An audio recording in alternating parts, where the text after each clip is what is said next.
Actual court గురించి మాట్లాడేది. Court cinema చూసినప్పుడు ముందు దానికి అసలు బజ్లే అందరూ సార్ నాని గారు ఓటీటీ కోసం తీశారు, జనాలు ఓటీటీ కోసం థియేటర్ రిలీజ్ చేస్తున్నారని టాక్ వచ్చింది. కానీ వన్స్ మీరు మాట్లాడిన రోజు ప్రీ రిలీజ్ ఈ సినిమా నచ్చకపోతే చూడడం రోజు మొత్తం మారిపోయింది. ఆ రోజు నుంచి నేను గమనిస్తూ ఉన్నా. డిస్కస్ చేసే చాలా అందరితో మీ అందరితో ఉండేవాళ్ళు ఏంటి అంత మాట అనేసారు నాని గారు.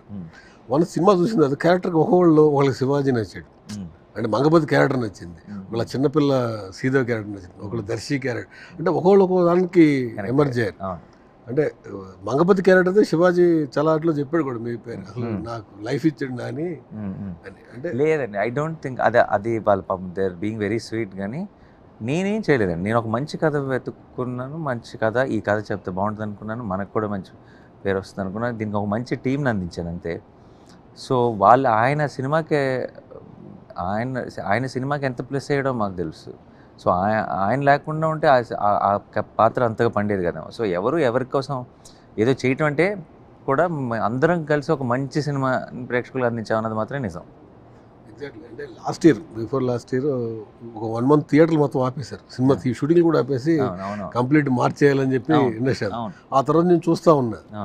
తర్వాత ఇద్దరు ముగ్గురు ప్రొడ్యూసర్లతో మాట్లాడాలని చెప్తే కూడా హీరోలు రెమ్యునరేషన్లు పెంచేశారండి, మేము చేయాలంటే అంత వైబుల్ కావట్లేదు అని.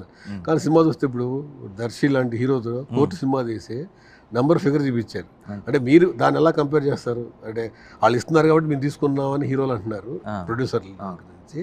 హీరోలు మాత్రం పెంచడం అనేది అంతే. ఫస్ట్ ఆఫ్ ఆల్ ఎందుకు పెంచుతారు? పెంచచ్చు అని ఎందుకు అనిపిస్తుంది? మార్కెట్ వైబుల్ ఉంటాయి అంతేగా.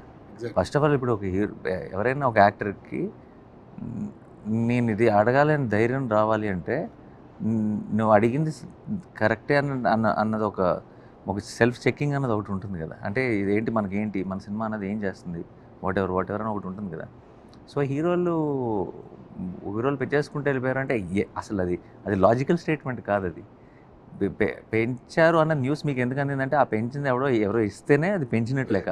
ఊరికి మన నోట్లోనో మన మైండ్లోనో మనం ఏదో అనుకుంటే అది పెంచినట్టు లెక్క కాదు అది. So that also depends on hundreds of statistics. So ఎవరైనా సరే ఆ గీత దాటి అందరు ఇప్పుడు నా ఫిల్మ్స్లో అందరూ ఎవ్రీ ప్రొడ్యూసర్ దగ్గర నుంచి డిస్ట్రిబ్యూటర్ దగ్గర నుంచి అందరూ బెనిఫిట్ అవ్వాలని కోరుకునే ఒక యాక్టర్ని. అండ్ ఎందుకంటే నాకు రేపు మీరు అందరూ బ్లాక్ బస్టర్ అని పోస్టర్ వేసినా సరే నాకు ఎవరికో లాస్ అయిందని నా మైండ్లో తెలుస్తూ ఉంటే నేను ఆ సక్సెస్ని ఎంజాయ్ చేయలేను, జెన్యూన్గా ఎంజాయ్ చేయలేను. సో ఎవరైనా ఆ గీత దాటి ఎవరైనా ఛార్జ్ చేస్తున్నారని తెలిస్తే అది ఎవరు తప్పై ఉండాలి? అతనికి ఒక ఫేక్ ఇమేజ్ని ఫేక్ డ్రీమ్ని క్రియేట్ చేసి ఇచ్చిన ఆ ప్రొడ్యూసరు ఆ పర్టికులర్ ఎవరిదో అయి ఉండాలి. సో అవన్నీ రేర్ కేసెస్ అండి నాకు. But most of the main stream సినిమాని అర్థం చేసుకొని సినిమాలో రెగ్యులర్గా చేసుకుంటూ వెళ్ళే వాళ్ళు అలాంటి ఎక్స్ట్రీమ్ ఉండవని నేను అనుకుంటున్నాను. శ్రీనిధిగా హిట్ కొట్టింది అనుకోండి, నెక్స్ట్ డబుల్ రెమ్యునరేషన్ చేస్తే మనం ఆశ్చర్యపోతాం. I heard something about to do with money. See, end of the day, demand ఏంటి? Demand ఏం చేయలేదు. నువ్వు చేయలేదు. నువ్వు చెప్పేది విను. ఓకే, నో అంటే ఇప్పుడు శ్రీనిధి పెద్ద హిట్ అయితే డబుల్ అయిపోతుంది రెమ్యునరేషన్ అంటే definitely that is a demand అంతే. దాన్ని చూడటానికి ఇంకా చాలా ఎక్కువ మంది వస్తారు and automatically that will all effect the whole business thing. So it is అంతే. అది మన ఇప్పుడు అండ్ ఆల్సో ఇప్పుడంతా డ్రమాటిక్గా ఇన్ఫ్లేషన్ లెక్కల్లో వేరేగా చెప్తారు. కానీ ఇప్పుడు మనకి అప్పుడప్పుడు మాట్లాడుకుంటుంటారు ఆల్మోస్ట్. ఇప్పుడు నందమూరి తారక రామారావు గారు కూడా వాళ్ళ రెమ్యునరేషన్లు చెప్తే అసలు ఏ శాలరీ లాగా ఇలా ఈ నెలకు 1000 రూపాయలు ఇలా ఉండేయంట, 1200 ఆన్ దట్ వన్ అని చెప్పేవారు. సో ఏదో బయట బోర్డు అంతా డిస్కషన్ ఇవన్నీ మాట్లాడతారు కానీ అండి ఇండస్ట్రీ అనేది ఒక సిస్టమ్ అండి. ఆ సిస్టంలో అది అలా వెళ్ళిపోతుంటుంది.